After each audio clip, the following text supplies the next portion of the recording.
大家好，我是俊谷，我现在是来到广西萍乡市。今天我的目的地是友谊关。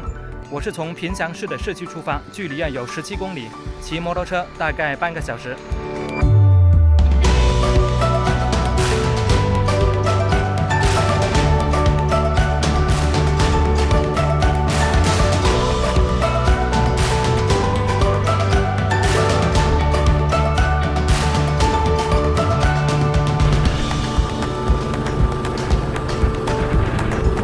前面这台大货车啊，你看它的车牌呢都是不一样的，这应该是越南的车。哎，经过一个铁道口，真的有一种边城小镇的感觉啊。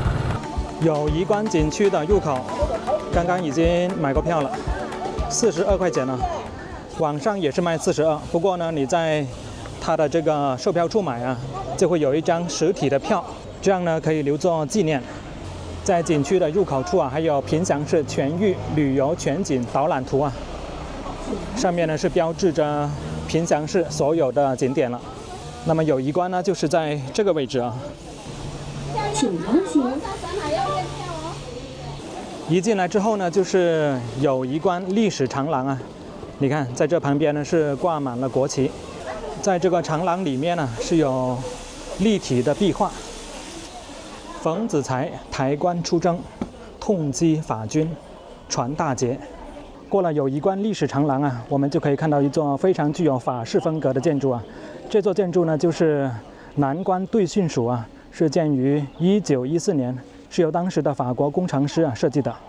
这栋建筑呢，就是当时清政府在边关设置的一栋办公大楼啊，主要呢就是管理边境事宜，还有一些治安问题啊。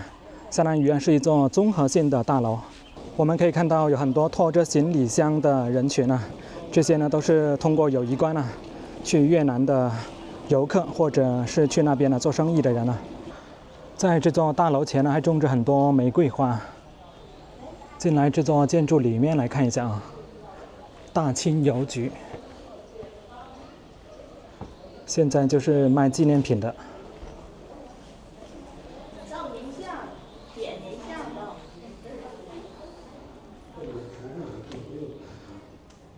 现在更像是一个会客厅啊，这里。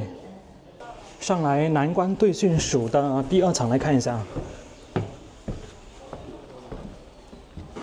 这个楼梯还是木头的。现在每一个房间呢都成为展厅了，都是一些照片展啊。在这个展厅里还可以看到清末至民国时期的镇南关。你看，当时呢就是2层啊，前面这一栋4层的建筑就是友谊关的关楼了。那么在这个关楼的两边呢，还有1300多米明朝初年的城墙，都是用石头铺砌而成。这里有一块石牌匾写着南疆重镇。这个友谊关是始建于汉代，至今已经有2000多年的历史了，名字呢也换过6次。最初的名字是叫做雍基关，之后改名为界首关、大南关。明朝初年的时候改为镇南关，1953年改名为木南关，到了1965年再次改名为友谊关。在抗战时期关楼先后5次被敌军占领，2度毁于战火，3度重修。现在我们看到的关楼呢，是在1957年重新修建的。所以现在整座关楼看起来呢是比较新，而且上面呢比较明显是那种钢筋水泥的结构我们从关楼的其中一边往上走，你看这边呢就是古城墙了。在这个通廊的地板上还镶嵌了瓷砖，看起来呢还非常的完整。这里面呢肯定也是变成了展厅了。这里是坐着2个人，一位呢是总理周恩来，另外一位是越南的主席胡志明。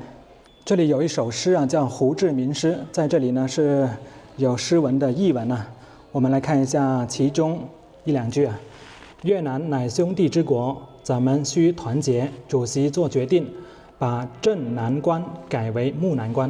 木就是和睦的意思。法军使用的面罩，清军使用的护甲，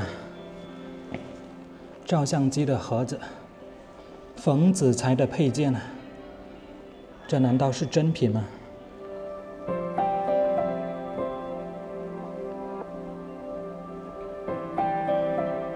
越南朋友在干啥？请上3楼一探究竟。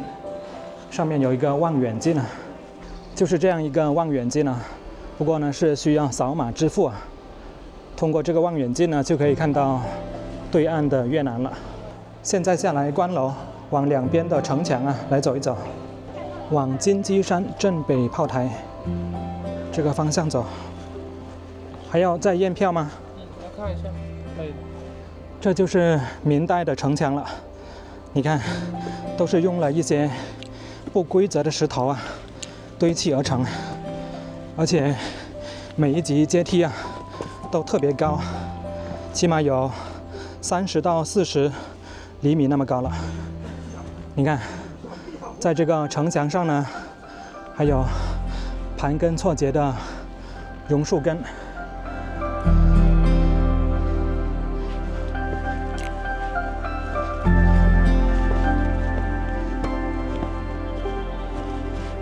哇，想不到竟然这么高！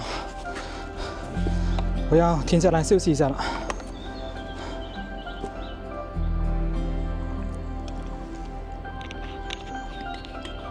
继续往前面走，去看一看那一座大炮。金鸡山镇北炮台，还有600米。没想到今天来友谊关游玩，还是要爬山啊！这边有一个建筑啊。应该是属于烽火台，上来这上面看一下啊。哇，这里风景不错，山清水秀。围绕着这个烽火台啊，走一圈，看一下这座山啊，还有多高？你看这条阶梯一直往上。这里呢，应该就是往这边走了，可能还要通过这边绕到那个金鸡山的山顶呢。现在已经快到山顶了，可以看到整条阶梯上啊，都是有这种铁丝网架在上面了，就是怕上面的落石啊砸下来，砸到游客。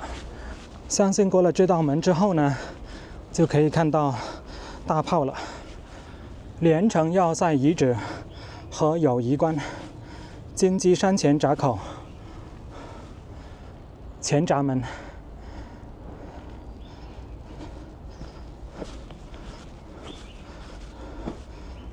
还有100米，哇，真的累啊！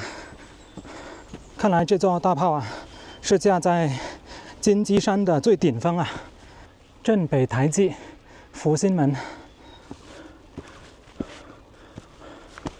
这一道福兴门啊，看起来充满了历史的沧桑感啊。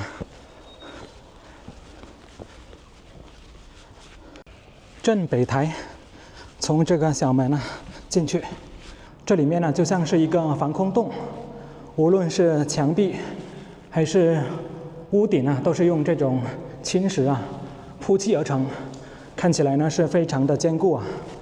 你看在这边呢，还有一个个。这种呢，用来架设小的大炮的窗口啊，可以从这边呢出来看一下。哇，那这边呢是有一个建筑群，就是刚刚进来的那个游客中心了。买票呢就是在这一栋买，然后在另一边呢就是有很多的大货车啊。现在从这边出来，去看一看那一座大炮，就是这座克虏伯大炮了。这个大炮呢是从德国进口的。在鸦片战争之后呢，清政府啊就彻底认识到了自己的武器装备的不足啊，就派李鸿章啊到德国进口了一批大炮回来啊。这个呢就是其中一座，我们走下来看一下。这座大炮的底座啊是可以旋转，你看这里呢是有一组滑轮啊，是可以用来扭转方向。我们来看一下这上方的大炮的炮口啊，你看虽然呢是经历了很多年了。但是呢，依然是保存的比较完好，可以看得出来，当时德国的这个炼钢技术啊，是多么的先进。如果说是清政府啊自己铸造的那些大炮呢，早就锈迹斑斑了，而且表面上的锈啊，用手都可以掰开了。但是这座德国的大炮啊，它的炮管呢依然是保存得相当的完整啊。像这种克虏伯大炮啊，我之前在东莞虎门的威远炮台啊也看到过一次，那一座呢比这一座克虏伯大炮啊要大很多。现在这座大炮的炮口啊是正对着越南那一边啊。现在我要往下面走了，下去就比上来啊要容易很多，轻松很多。但是呢，这个阶梯啊特别湿，因为这2天呢都是阴雨天啊，所以说这个阶梯啊特别滑。请问这边还可以上吗？可以啊，我们要出示一下。哦，这边高不高啊102米，136个台阶。哦，那应该还不算很高啊。压圆就3回了。哦，好的。这另一边的台阶啊就有点不一样了。你看，它都是用很大的方砖啊铺砌而成，而刚刚那一边呢，就是用了不规则的石头。这另一边的城墙啊，也是有很多榕树啊，在这里盘根错节，把整面墙啊都给包裹住了。哇，这里还有一块小小的碑，明代古城墙。此城墙始建于明朝永乐年间，已经有600多年历史了。这段阶梯啊不算太长哦，很快呢就上来了山顶。你看，上来之后呢是可以看到一个很大的水池啊。这个水池有什么作用呢？就是清兵啊，每一次下山呢都会背一些水上来，然后在战争的时候啊，这些水呢就可以用来灭火。是用于消防的用途。你看那边呢还有一些建筑啊，相信那些建筑呢就是以前啊清兵的营房。你看在这下方呢还有一个类似防空洞这样的建筑啊，下来看一下。哇，这个门呢也是这种拱形的，而且呢还是由水泥啊做成的。现在这里呢是不向游客开放哦，不能够进去了，就是一个防空洞。好，从这边的阶梯啊上去。这里还有一组雕塑啊，就是展现了当年冯子材啊镇南关大捷的这样一个场景啊。冯子材呢，他带着2个儿子，背着棺材上阵啊，可以说是视死如归啊。所以说冯子材啊也是被称为晚清啊最可歌可泣的一位将军啊。再往前走就是连城要塞遗址和友谊关、明台中炮台。你看在这炮台的下方呢也是有一个防空洞，现在也是被锁起来了。这个大门啊也是由水泥浇筑而成啊，里面非常的黑暗。这上面呢是瞭望台，你看这一面墙壁呢都是被大榕树的树根啊包裹住了。好，从这里上去。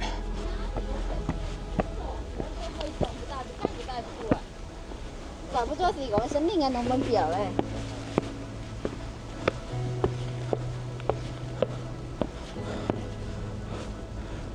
这上面并没有什么炮台啊，只有一个望远镜，而且需要扫码支付啊。哇，你看在这边呢就可以看到越南友谊口岸的关口了。这间6角小房间呢，应该是属于当时的小型碉堡啊。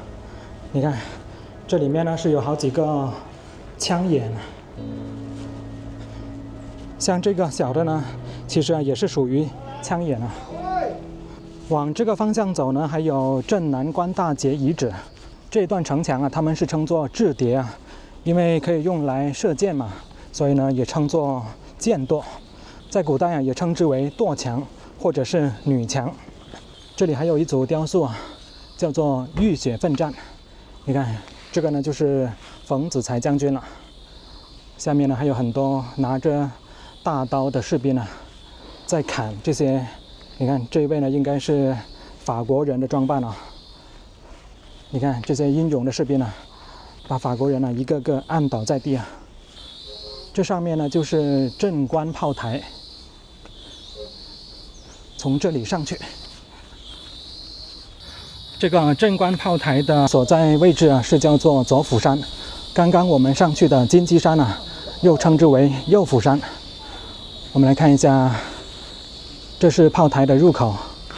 我们先到这边来看一下你看，炮台的正下方呢，下面呢是有一个门洞，这里面呢不单有指挥室，还有弹药库等等啊。进来看一下现在这里面呢就非常的阴暗潮湿，哇，一进来呢一股冷空气啊，哇，感觉里面呢是四通八达。从这边出来，这里也有一个门洞啊，出来看一下。哇，这边呢就是被这些树木啊挡住了，看不到什么。上来这座主炮台来看一下这一边呢是叫北门，这里有一条阶梯啊，可以上去啊。左釜山的炮台呢，比起刚刚看到的金鸡山炮台啊，要壮观很多啊。它不单有主要的炮台，下面呢还有很多小的炮台啊，而且规模呢要大很多。这座炮台呢，同样啊是克虏伯大炮啊，它的射程呢可以达到20公里啊。但是非常可惜的是，原来的大炮啊，在1958年的大炼钢时期啊，被拿去炼钢了。所以现在看到的是复制品啊。来友谊关游览呢，我得出一个经验啊，假如说你很想看一看这个炮台的话呢，就上来左釜山啊，来看这一座大的炮台啊。而那座金鸡山的炮台呢，如果你腿脚不好，而且呢很怕爬山的话呢，可以不用上去。不是金鸡山上不去，而是左釜山啊更有性价比啊。现在呢，我要下去下面的小广场啊，来近距离的看一看越南那边的友谊口岸。现在过来关口的另外一边呢，这个小广场来看一下对面呢就是越南的友谊口岸。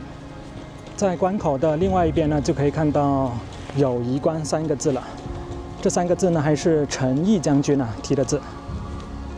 我们来看一下友谊关的地形地貌啊，你看，两山夹着一个隘口，在古代来说呢，这肯定呢也是一个兵家必争之地啊，也是非常有利于做防守嘛。所以说呢，这里也是设置了一个关口。在这几棵大树下呢，是坐着很多越南人啊。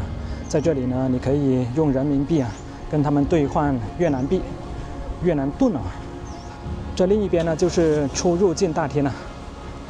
一边呢是出境厅，一边是入境厅啊。中华人民共和国友谊关口岸，在越南那一边呢是叫做友谊口岸。我们走进来看一看越南的友谊口岸是什么样子啊。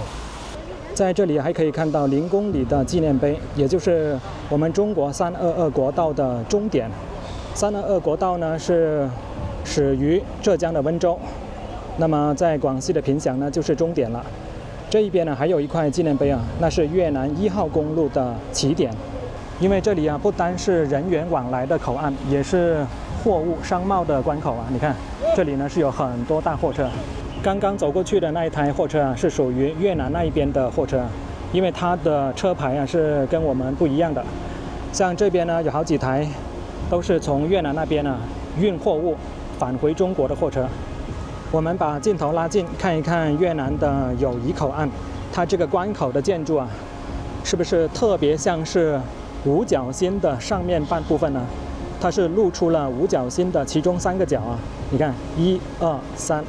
我们看一下这一边呢，你看两边呢都是有长廊，这一边的长廊呢是挂着中国的国旗啊，另外一边呢就是挂着越南的国旗，而且它长廊的屋顶呢颜色也是不一样，中国这边呢是灰色，那边的呢就是属于红色的。看一下这一边，也是有一座建筑啊，上面呢是写着中华人民共和国友谊关口岸。不过这一边呢是属于大货车的通道。中华人民共和国友谊关口岸打卡成功，欢迎大家关注俊谷的旅行。后面呢还有更多精彩的视频。OK， 我们下一条视频再见，拜拜。